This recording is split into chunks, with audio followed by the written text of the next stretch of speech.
আমি ব্যক্তিগত বাবা জাহাঙ্গীরের রহমতে আমার একটা মতামত পেশ করছি। প্রেমিক আর খলিফা বা খেলাফত এর পার্থক্য করার জন্য আমি বললাম কথাটা। প্রেমিক এক জিনিস, খেলাফত খলিফা আরেক জিনিস। দেখেন আপনারা, হযরত ওয়াইস কুনি কিন্তু কখনো খেলাফত পাননি। হযরত ওয়াইস কুনি কিন্তু মহানবীর মুরিদও হন নাই, কিন্তু মহানবীর আশেক। হযরত ইমাম হুসাইন, মাওলা আলী, খাতুনে জান্নাত মা ফাতেমা, ইমাম হাসান, তারা প্রেমিক, তারা খলিফা না, তারা খেলাফত না, তারা প্রেমিক। তাই প্রেমিক স্বেচ্ছায় নিজেকে হারাতে চায়।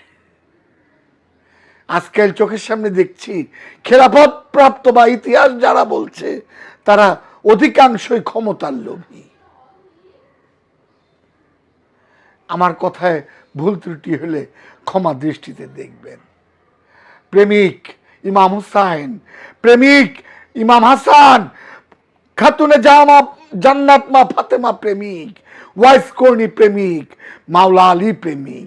তাই মহানবী বলছেন, আমি আর আলী একই নূরের দুই টুকরা, আলী যেদিকে যায় আমি সেদিকে যাই।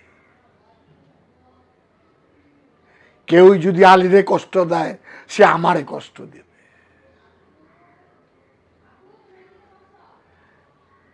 দয়াল বাবা জাহাঙ্গীর, দয়াল বাবা জাহাঙ্গীর।